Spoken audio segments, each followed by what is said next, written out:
వర్షం గట్టిగా కురుస్తోంది. ఆకాశం మబ్బులతో కప్పేసి ఒక్క మెరుపు కూడా భూమిని కప్పి కాంతివ్వకుండా చీకటిలో ముంచెత్తుతోంది.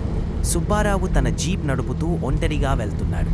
మల్లారం గ్రామంలో ఒక చిన్న పనికి వెళ్ళి తిరిగి తన ఊరికి వెళ్తున్నాడు. రాత్రి దాదాపు 11 గంటలు అవుతుంది.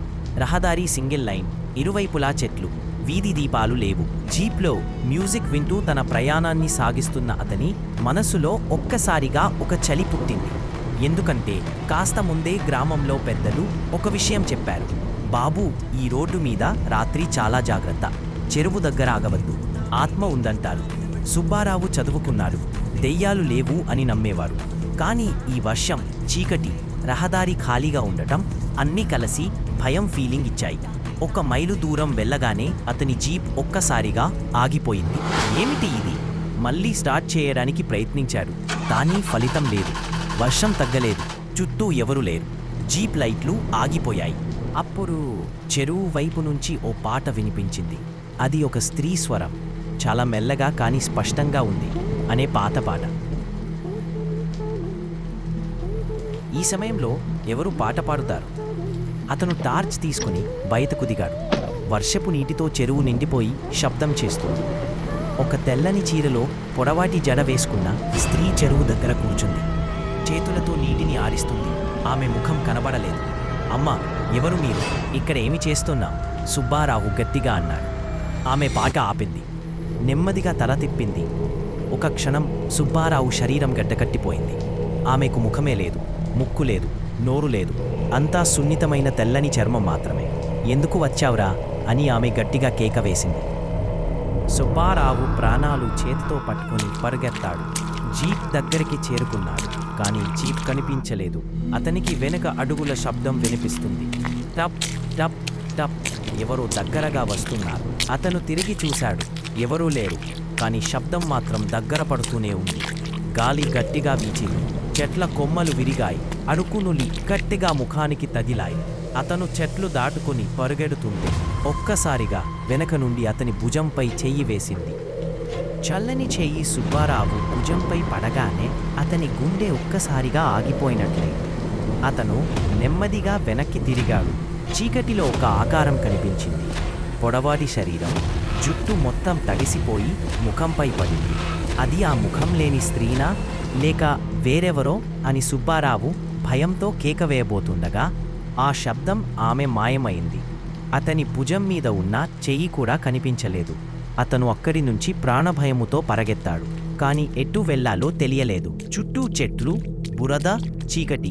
జీప్ కనిపించదు, రహదారి కనబడదు. ఇది ఎలా సాధ్యం అని అతని మనసులో గందరగోళం మొదలైంది. అతను టార్చ్ వెలుగుతో వెతుకుతుండగా చెరువు వైపు చూశాడు. అక్కడ స్త్రీ లేదు. కానీ నీటి మీద ఒక పొడవాటి నల్లటి జుట్టు తేలుతూ ఉంది. వెంటనే అతని శరీరం ఒక్కసారిగా ఉనికింది. అప్పుడే చెట్ల మధ్య నుంచి మెల్లగా ఒక శబ్దం వినిపించింది. కానీ ఈసారి అది మరింత దగ్గరగా వినిపిస్తోంది. శబ్దం ఎడమవైపు నుంచి వస్తోంది. సుబ్బారావు టార్చ్ ఆ దిశలో పెట్టాడు. అక్కడ ఒక పాత ఇల్లు ఉంది. ఆ ఇల్లు చెట్లతో కప్పబడి ఉంది.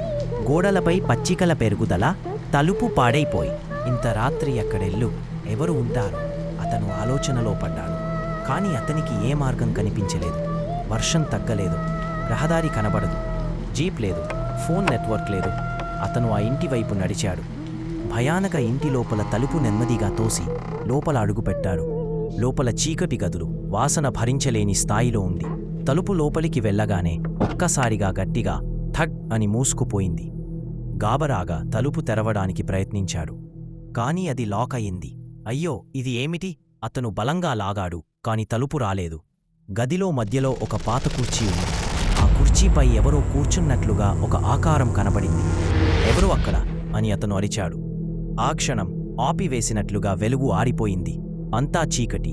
అతని చెవిల్లో గాలి ఊదిన శబ్దం, వర్షం శబ్దం, మరియు ఆ పాట. ఇప్పుడు ఆ పాట అతని చెవిలోనే పాడుతున్నట్లు ఉంది. ఓహ్ రామా, ఓహ్ రామా. అతను ఒక్కసారిగా కుర్చీ వైపు తిరిగాడు. టార్చ్ మళ్లీ వెలిగింది. కుర్చీ ఖాళీగా ఉంది. కానీ నేలపై ఒక పాత ఫోటో ఉంది. ఆ ఫోటోలో ఒక యువతి ఉంది. తెల్లని చీర, పొడవాటి జడతో. ఆమె ముఖం కత్తిరించబడింది. అదే క్షణంలో ఒక గట్టిగా ఊపిరి పీల్చిన శబ్దం వినిపించింది. అతను తిరిగి చూశాడు. ఆ యువతి ఇప్పుడు అతని ముందుంది, ముఖం లేకుండా. ఆమె నెమ్మదిగా అతని వైపు నడుస్తుంది, చేతులు చాచి వస్తుంది. అతను వెనక్కి నడిచాడు, గోడకి తగిలాడు. దయచేయి వద్దు. ఆమె దగ్గరగా వస్తుంది. ఆమె వేళ్ళు అతని ముఖాన్ని తాకాయి. అతని కళ్ళు మండుతున్నట్లుగా అనిపించాయి. నువ్వు కూడా నాతో ఉండాలి అనే ఓ భయంకరమైన స్వరం అతని తలలో మారుమ్రోగింది. అతను గట్టిగా కేక వేసి టార్చ్ను ఆమెపై విసిరి తలుపు వైపు పరుగెత్తాడు. బలంగా లాగుతుండగా అది ఒక్కసారిగా తెరుచుకుంది. అతను బయటికి దూకాడు. వర్షం కురుస్తూనే ఉంది, చెట్లు ఊగుతున్నాయి. అతను వెనక్కి తిరిగి చూశాడు. ఆ ఇల్లు లేదు, అది పూర్తిగా మాయమైంది. అక్కడ ఖాళీ పొలమే ఉంది. అతని శరీరం వణికింది. నిజమా అని తనను తను ప్రశ్నించుకున్నాడు. కానీ నేలపై ఒక వస్తువు పడింది. అతను జాగ్రత్తగా తీసుకున్నాడు. అది అదే ముఖం, కత్తిరించబడిన ఫోటో. సుబ్బారావు చేతిలో ఫోటో పట్టుకొని వణుకుతున్నాడు. వర్షం ఇంకా కురుస్తూనే ఉంది. ఇది ఎలా జరుగుతుంది? ఇల్లు మాయమైంది, కానీ ఈ ఫోటో ఎలా వచ్చింది? అతను ఫోటో వెనుక చూశాడు. అక్కడ ఒకే ఒక్క పదం రాసి ఉంది, నువ్వు కూడా. అతని శరీరం చలి పుట్టేంతలా గడ్డకట్టిపోయింది. అప్పుడే చెరువు వైపు నుంచి ఒక భయంకరమైన శబ్దం వినిపించింది. ఓహ్ రామా, ఓహ్ రామా. ఈసారి ఆ పాట గట్టిగా వినిపిస్తుంది, దాదాపు చెవులు పగిలిపోయేలా. సుబ్బారావు వెనక్కి చూశాడు.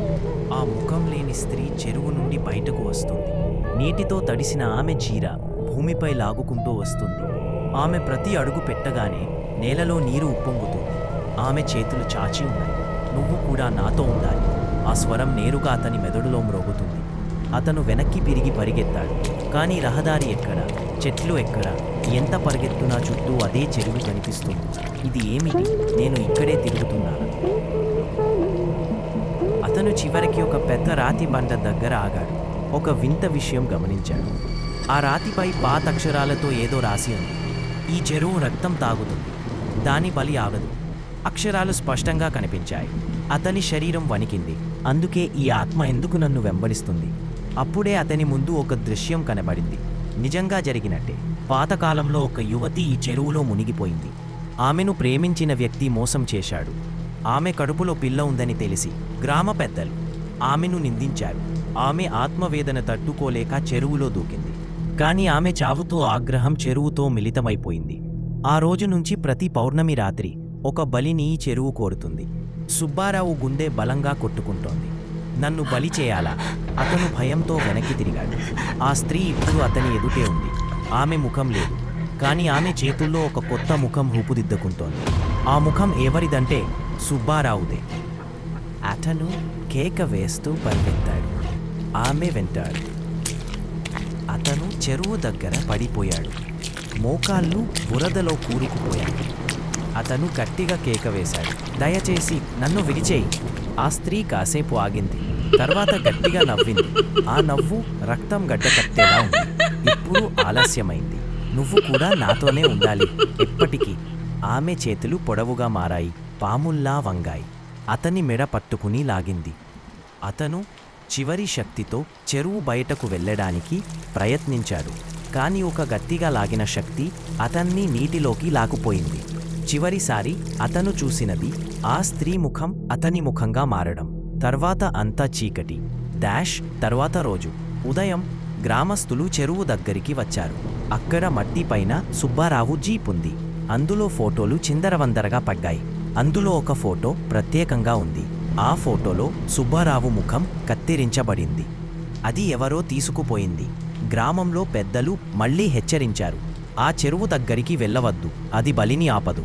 రాత్రి అవ్వగానే ఆ పాట మళ్ళీ